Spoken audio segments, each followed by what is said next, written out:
My husband left me for his assistant after 25 years of marriage. Then, 1 year later, he hired me back without recognizing me.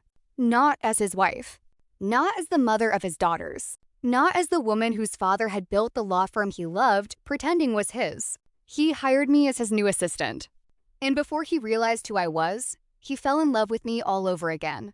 My name used to be Eleanor Bennett. For 25 years, that was the name I answered to. Mrs. Bennett, Adrian's wife, Charlotte and Lily's mother. The woman who remembered dentist appointments, birthday cakes, lost permission slips, court deadlines, charity dinners, dry cleaning, client gifts, and the exact way Adrian liked his coffee when he had a difficult deposition at 9 in the morning. Before that, I was Eleanor Whitmore. That was my father's name. Whitmore. It was on the building. It was on the letterhead. It was carved into the polished stone wall behind the reception desk of Whitmore Law, the firm my father built from one rented office and 2 folding chairs into one of the most respected private law firms in the city. When my father died, he left the firm to me. All of it. Not half. Not a trust I shared with the board. Not a ceremonial title meant to make me feel important while men made the decisions behind my back. Whitmore Law belonged to me. The problem was, by the time I remembered what that meant, I had spent so many years disappearing that everyone else had forgotten too. I met Adrian Bennett when I was 22. He was a senior associate then, brilliant in a way that filled a room before he even opened his mouth. He had dark hair, a sharp jaw, expensive ambition, and the kind of confidence young women mistake for destiny when they have not yet learned how easily confidence can become control. My father adored him. He has teeth, my father used to say, meaning it as praise. The legal world eats soft people alive, Ellie. Adrian has teeth. I fell in love with him before I understood that a man with teeth does not always know when to stop biting. We married when I was 23. By then, Adrian had become a senior partner at Whitmore Law, and my father had started talking about him as if he were not just an employee, but a son. I did not mind. I was young, in love, and proud. I thought love meant sharing everything, even the legacy my father had placed in my hands. When my father passed, I was 28 and pregnant with Charlotte. His will was simple. Whitmore Law goes to my daughter, Eleanor Whitmore Bennett, in full. Adrian kissed my forehead after the reading and told me my father had made the right decision. "I'll help you protect it," he said. At the time, that sounded like love. For a while, maybe it was. Charlotte was born 6 months later, with Adrian's eyes and my father's stubborn chin. 3 years after that, Lily came screaming into the world with red cheeks, tiny fists, and the ability to make an entire house revolve around her before she could even hold her head up. I loved my daughters more than I had ever loved myself. That was my first mistake. Not loving them. Never that. My mistake was believing that a good mother had to shrink until there was nothing left of her but service. At first, I still went to the firm. I attended partner meetings with spit up on my blouse and a breast pump hidden in my leather bag. I reviewed contracts at midnight. I nursed Charlotte in one arm and highlighted discovery notes with the other. But every month, something gave. First, it was the late meetings. Then the client dinners. Then the weekly management calls. Then the board updates. Adrian would say, "Don't worry, Ellie. I'll handle it. You focus on the girls." And I wanted to focus on the girls. I wanted to be the mother who was there. The mother who never missed a recital, never forgot a field trip, never made her daughters feel like they had to compete with a conference call for attention. So I stepped back. Then I stepped back again. Then, one day, I looked up and realized I had stepped so far back that I was no longer in the room. Adrian became managing partner, then executive chair, then, unofficially, the face of Whitmore Law. The staff went to him. The clients asked for him. The press quoted him. Young associates whispered that Adrian Bennett had built the firm into what it was. And I never corrected them, because I was usually at home trying to convince Lily to eat something other than buttered noodles, or helping Charlotte build a mock trial argument out of construction paper and righteous fury. I told myself it did not matter. I still owned the firm. My name was still Whitmore, at least somewhere under all the Bennett paperwork. But ownership can become a ghost if you stop acting like it is alive. 25 years into my marriage, I was 46 years old, but I looked 60.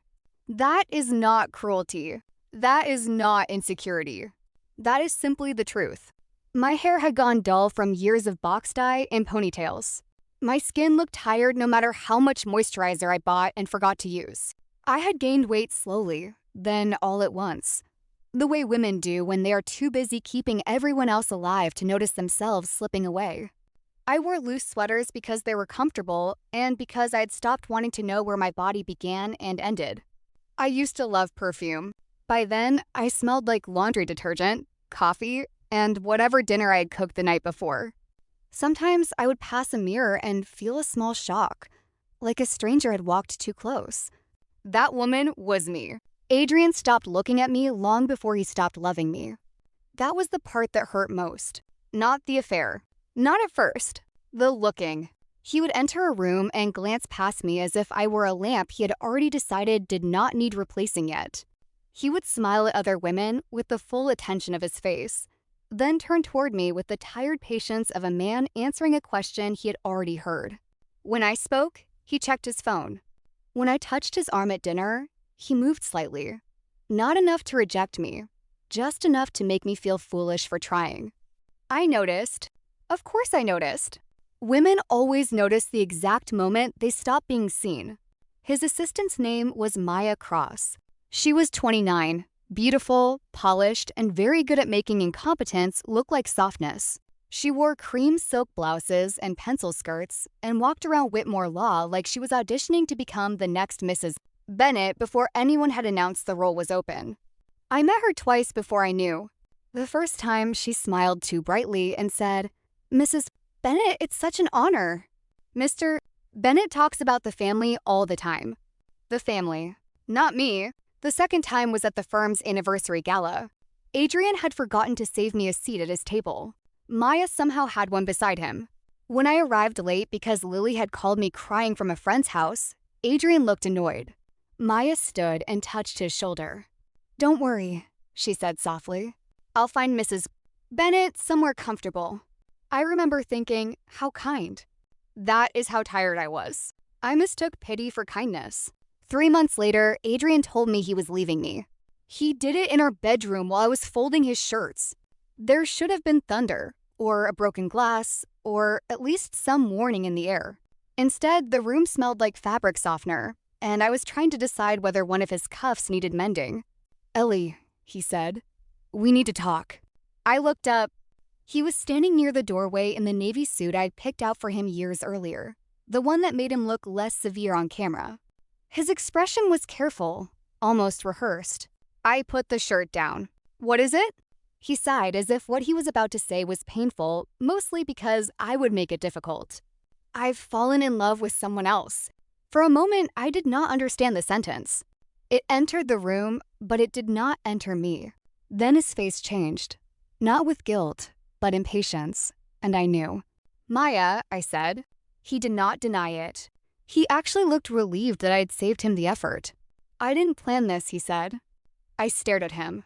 After 25 years of marriage, after 2 daughters, after my father's firm, after every meal and appointment and sacrifice and quiet humiliation, my husband stood in our bedroom and gave me the oldest line in the world.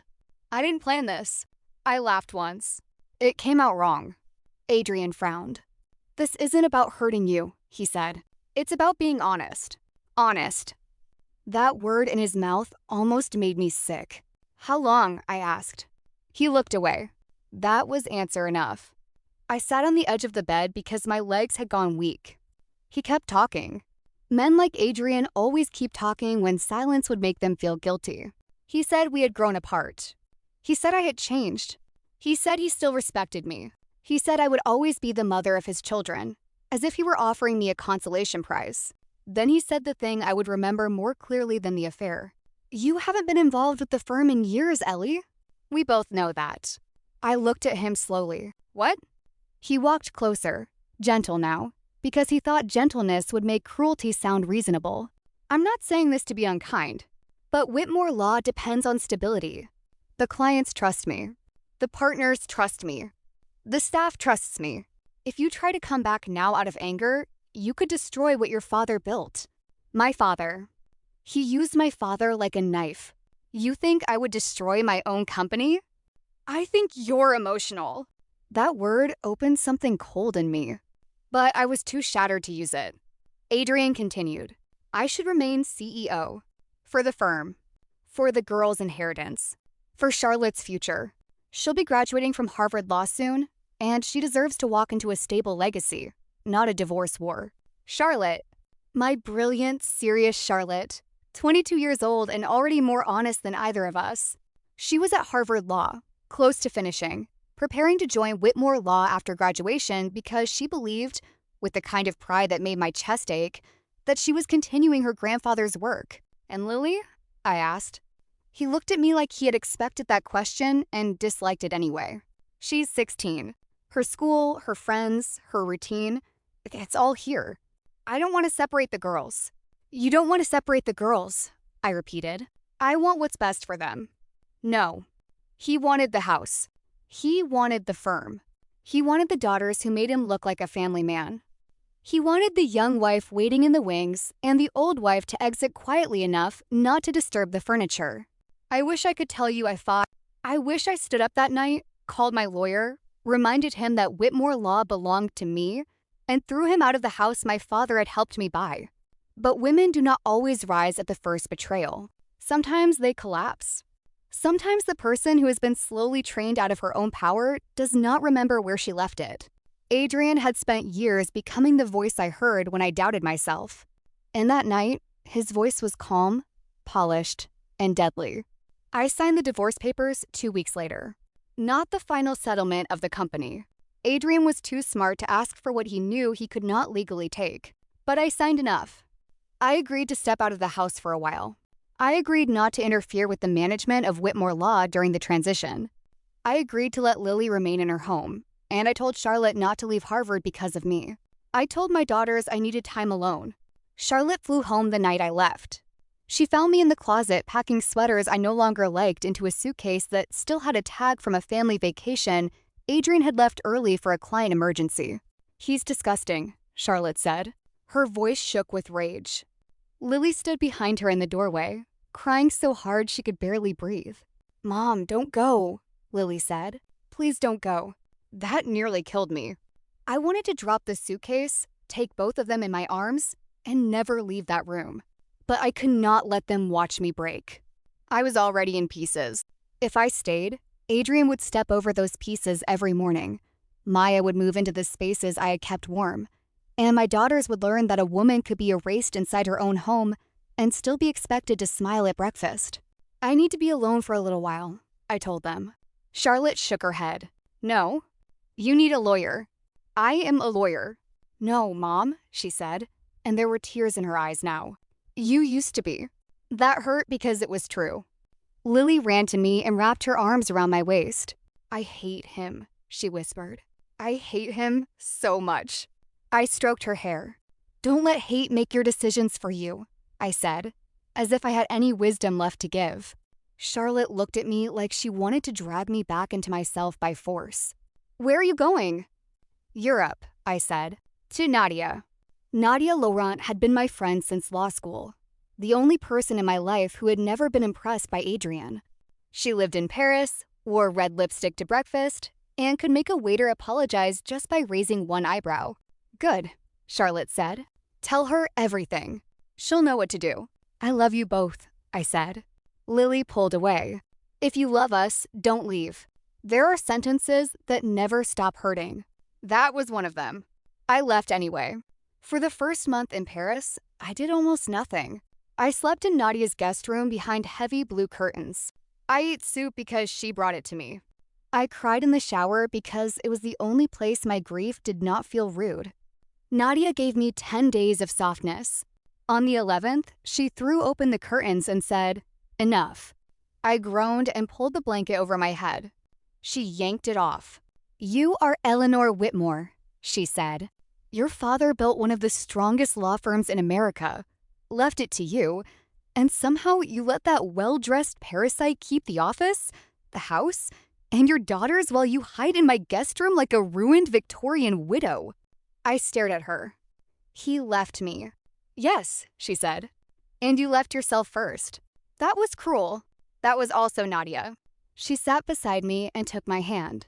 I am not saying this because I don't love you. I am saying it because I do.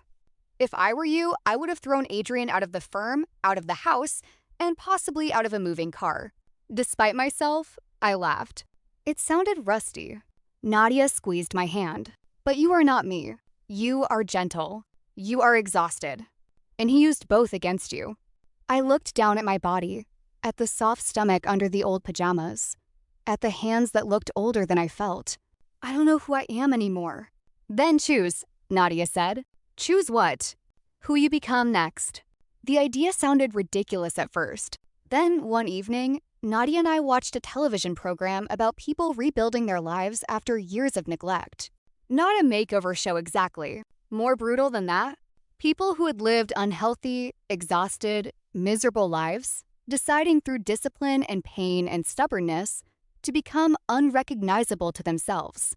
There was a woman in her 50s who said she had spent 30 years feeding everyone but herself. By the end, she stood in front of a mirror and cried. Not because she looked young, but because she looked alive. I watched her touch her own face like it belonged to her again. Something in me shifted. The next morning, I asked Nadia for the name of her doctor. She gave me a doctor, a nutritionist, a therapist, a personal trainer, a stylist, and, because Nadia was Nadia, a Turkish plastic surgeon she described as an artist with a scalpel and absolutely no tolerance for self-pity. I did not become Valentina overnight. I became her through pain. The first 3 months were humiliating. My knees hurt when I walked too fast. My lungs burned. I learned that grief has weight and that sometimes it leaves the body 1 pound at a time. I cried in therapy. I cursed at my trainer. I ate vegetables I did not like and drank water when I wanted wine. I learned to sleep again. I learned to stand up straight. I learned to look in mirrors without apologizing to them. Then came Turkey. I flew to Istanbul with Nadia, terrified and strangely calm. The surgeon spoke with the precision of a man who understood both medicine and vanity, which, at that point, I needed equally. It was not one procedure. It was a reconstruction. Face, neck, eyelids, jawline, body contouring, skin work, dental work, hair, everything done in stages with recovery in between. There were days when I looked bruised beyond recognition. Days when I questioned my sanity. Days when my face was swollen, my body ached, and I wondered whether Adrian had destroyed me so thoroughly that I was trying to become a stranger just to survive him. Nadia would sit beside me with a cup of tea and say, "You are not becoming someone else. You are evicting everyone who has lived inside you without paying rent." By month 8, strangers had started turning to look at me. By month 10, I had stopped hiding from it. By month 12, the swelling had gone. The scars had softened. The weight had left. My hair fell in glossy dark waves over my shoulders, and my wardrobe no longer looked like an apology. I was 47 years old. I looked 32. Not 20. Not a girl. Something better. A woman. Sharp, elegant, expensive, and awake.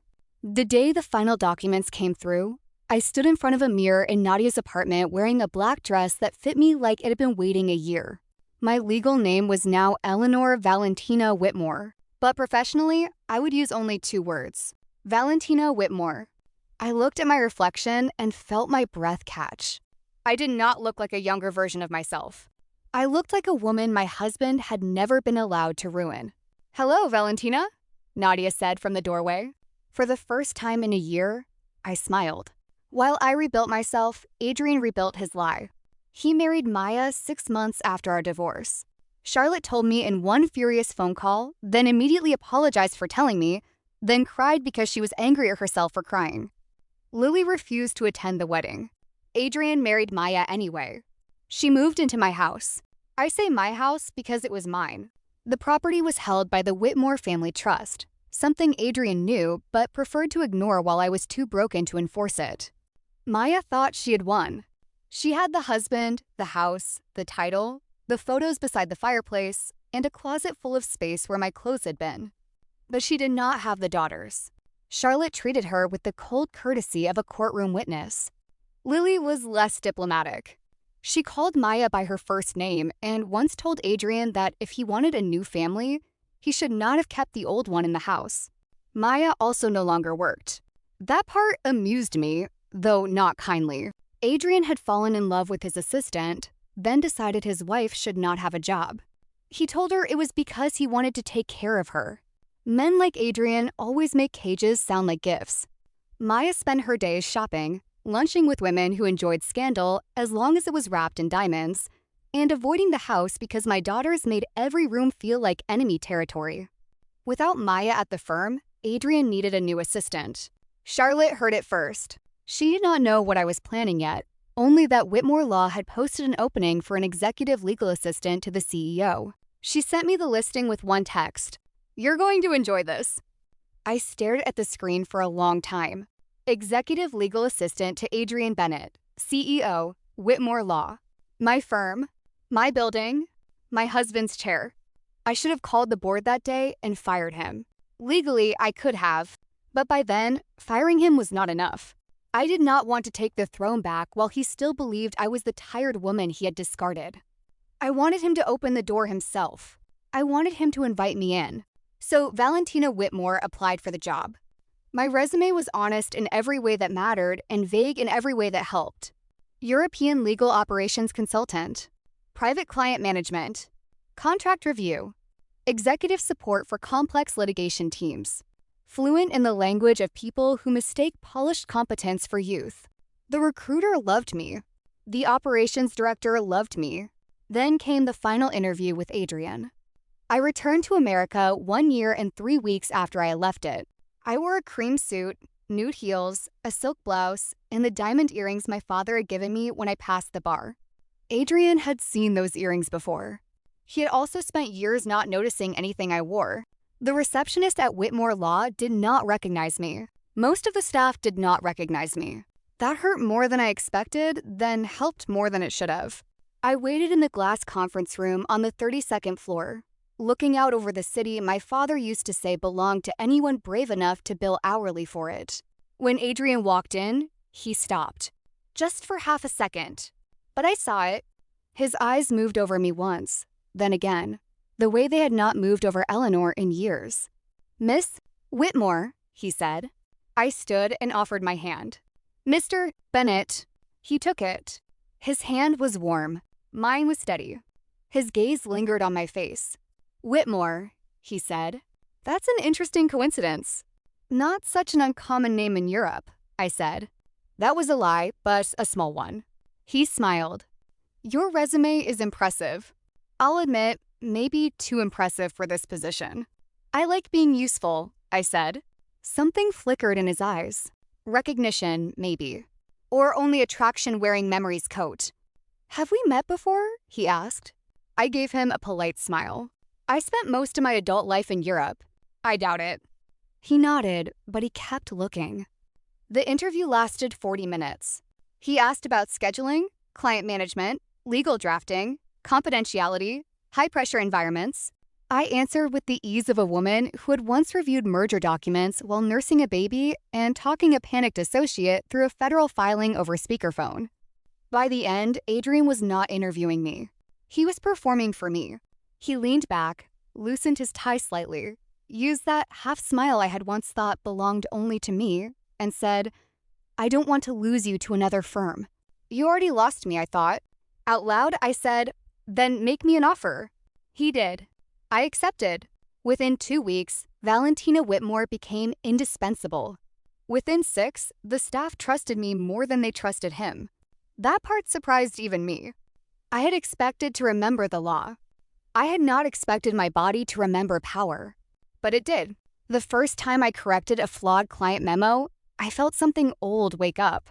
The first time I negotiated a meeting time with a hostile general counsel and got him to apologize before rescheduling, I nearly laughed. The first time an associate came to me instead of Adrian because she trusted I would actually read the file, I went home and cried. Not from sadness. From recognition. This work was like riding a bicycle. A very expensive, legally complicated bicycle with clients who lied and partners who panicked, but still. I remembered. Soon, I was handling Adrian's calendar, then his client briefings, then his prep notes, then entire calls he was too tired or too distracted to lead. I smoothed over partner disputes. I repaired one client relationship that had been quietly dying for 6 months. I brought in 2 new clients from European contacts Adrian did not even know I had. He noticed.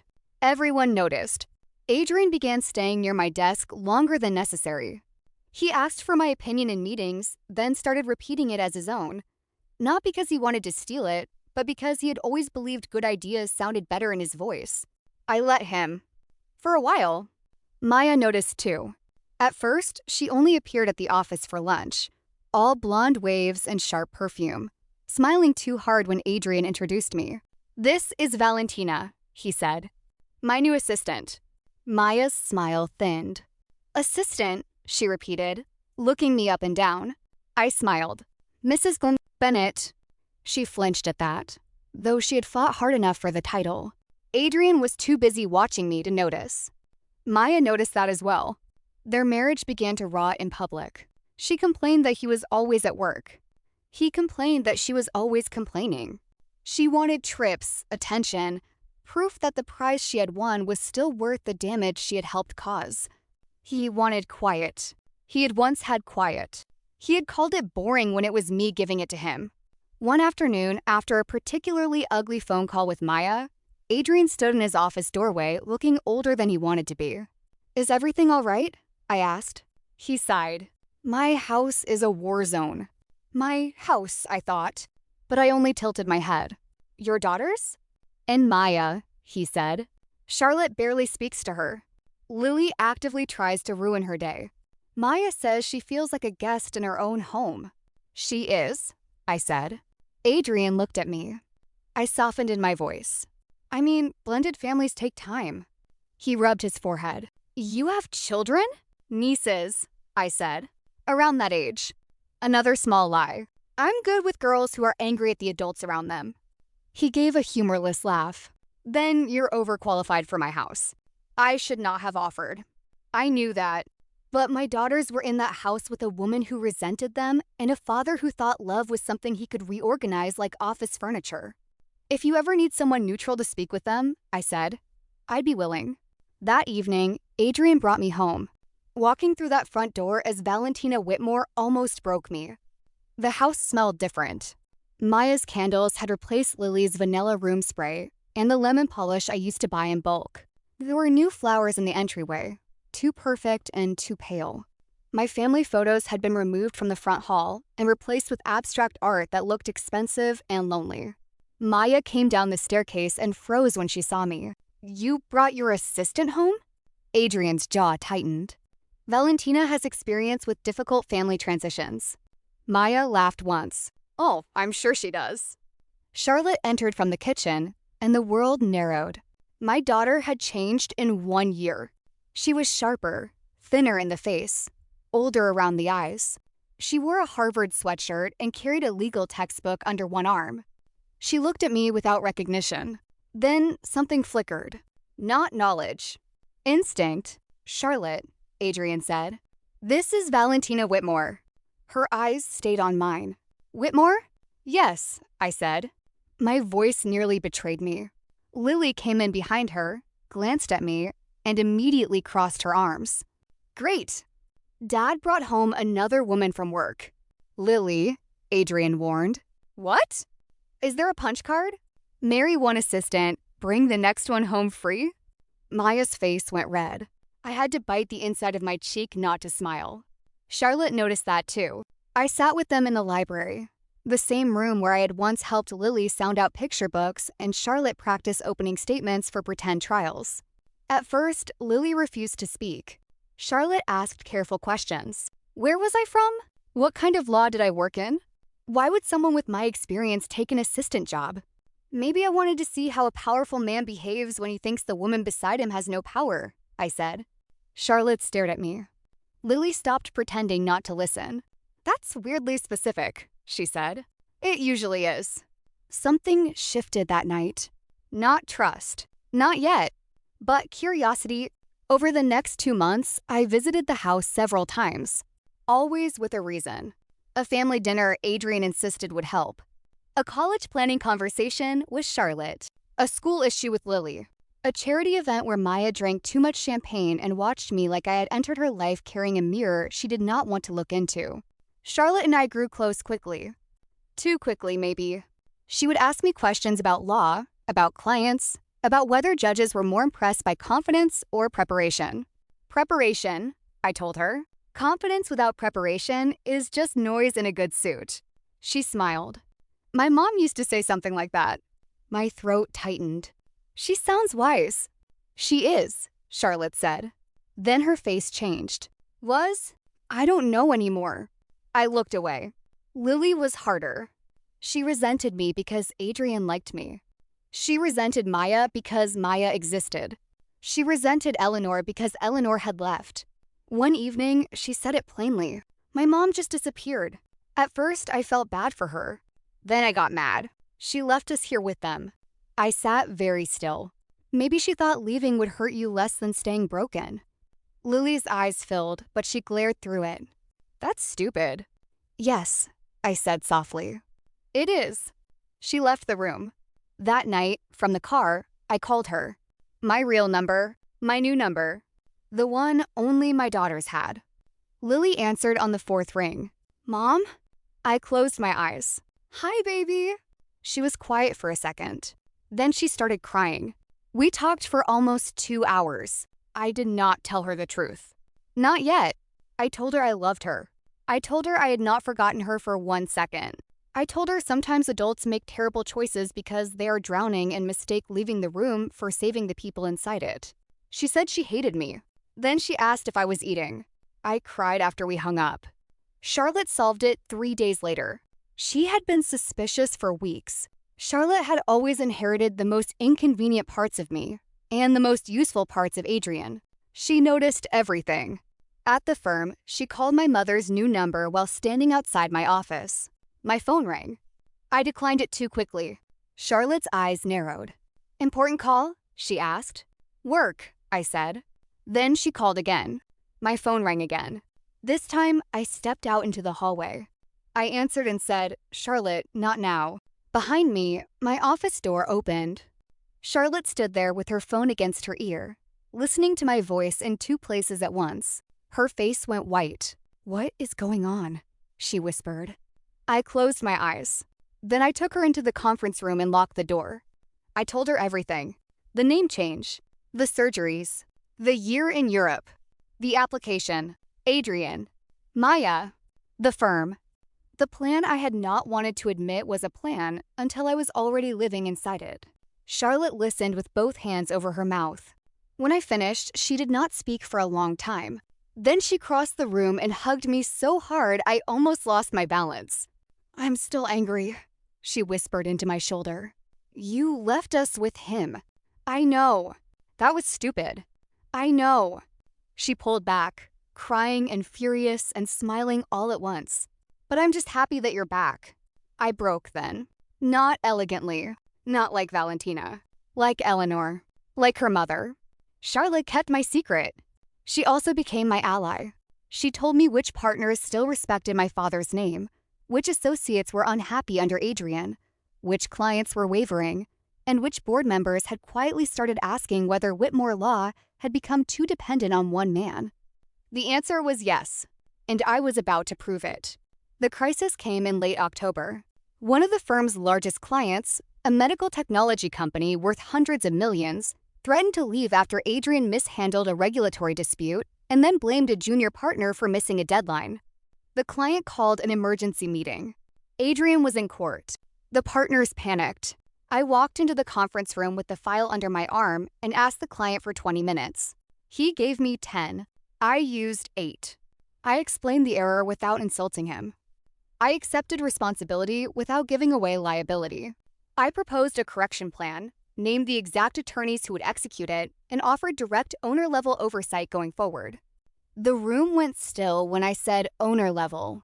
The client looked at me. Owner-level? I smiled. Whitmore Law takes legacy clients seriously. He stayed.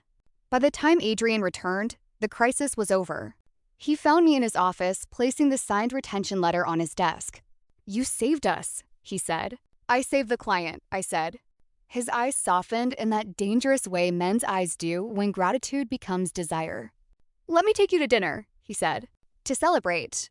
I should have said no. Instead, I said yes.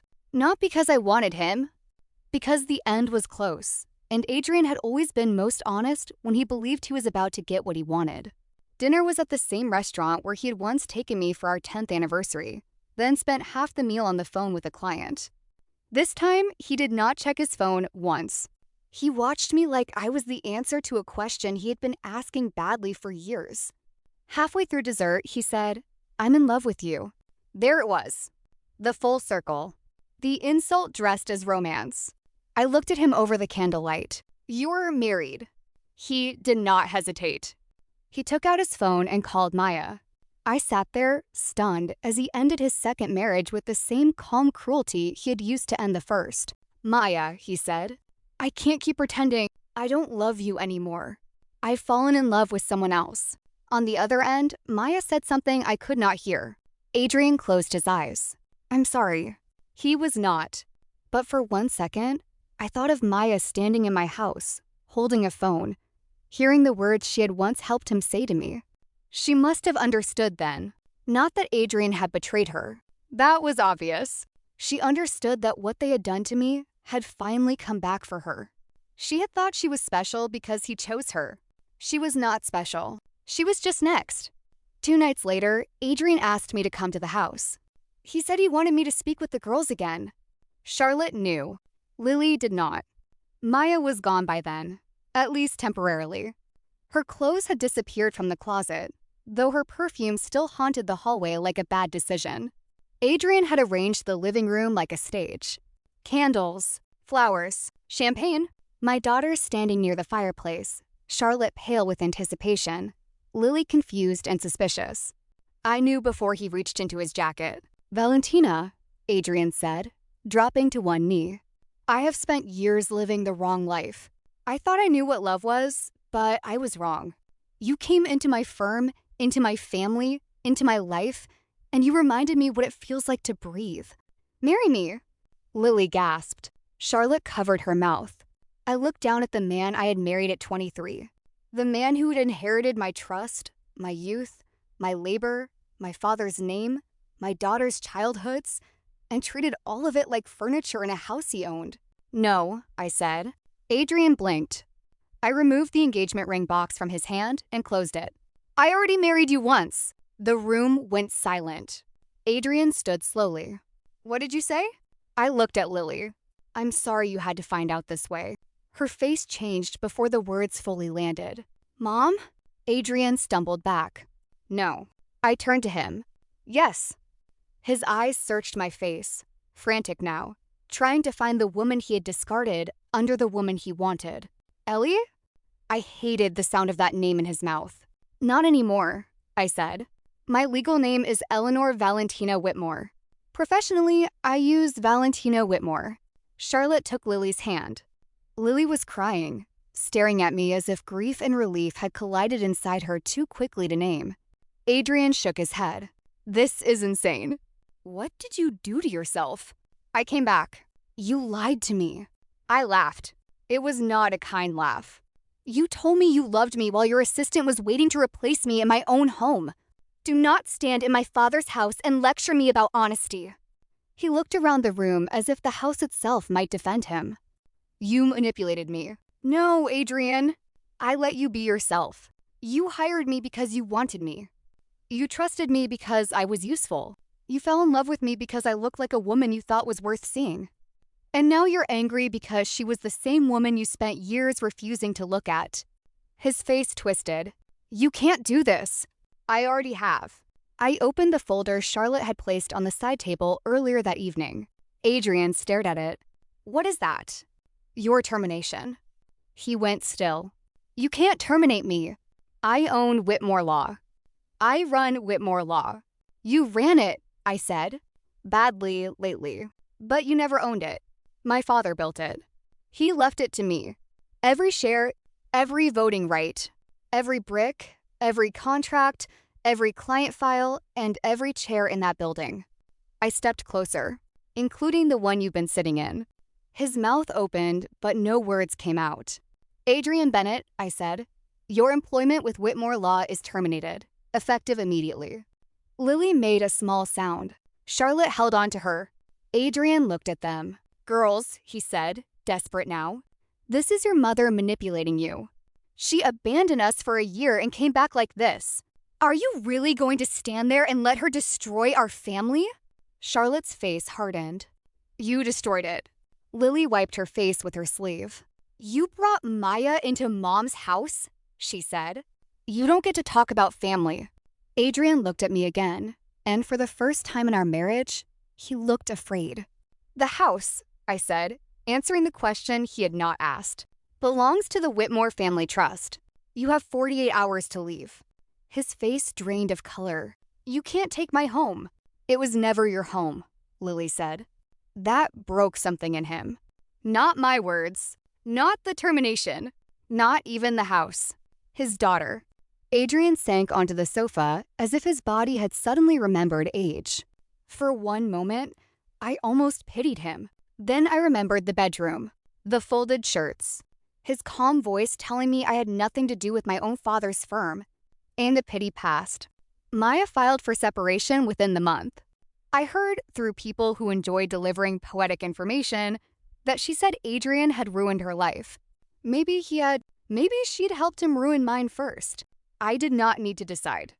Adrian left the house 2 days later with 3 suitcases, a lawyer, and the expression of a man who still believed some appeal court in heaven might rule in his favor. There was no appeal. Whitmore Law returned to its owner. The first day I walked into the firm as Eleanor Valentina Whitmore, the lobby went quiet. Not because of my face. Because of my name. The name on the wall. I stood beneath it, looked at the staff, the partners, the associates, the nervous interns, and said, "My father built this firm to protect people who trusted us with the worst days of their lives. Somewhere along the way, we started protecting egos instead. That ends today."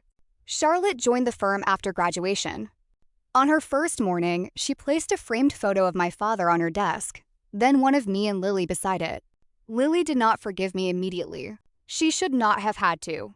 For months, she was angry in sharp teenage ways. She would hug me, then punish me for needing the hug. She would ask me to stay for dinner, then accuse me of leaving if I went to answer a call. I took it. Not because I deserved cruelty, but because she deserved consistency. One evening, about 6 months after Adrian left, she found me in the kitchen making grilled cheese badly. "You burn it every time," she said. "I know. Dad used to say you made the best ones. Your father said many inaccurate things." She smiled despite herself. Then she leaned against the counter. "I missed you. I turned off the stove. I missed you too." "You look different." "I am different." She thought about that. "Are you happier?" I looked around the kitchen that had once felt like a cage and now felt like a room I could leave whenever I wanted. "Yes," I said, "but I'm also sorry." Lily nodded. Then she took the burned sandwich from the pan and said, "You're still bad at this." That was forgiveness, or at least the first version of it. I did not get my old life back. I did not want it. The woman who married Adrian at 23 was gone. The woman who folded his shirts while he confessed to loving someone else was gone too. I do not hate either of them. They survived as long as they could. But I am not Eleanor Bennett anymore. I am Eleanor Valentina Whitmore. I own my father's firm. I live in my father's house. I raised 2 daughters who are learning, loudly and imperfectly, that love does not mean disappearing for anyone. And Adrian? He lost the company he pretended to own. He lost the house he mistook for his. He lost the daughters he tried to use as proof of his goodness. He lost Maya the same way he found her, through betrayal dressed as romance. And he lost me twice. Once when he stopped seeing me, and again when he finally did.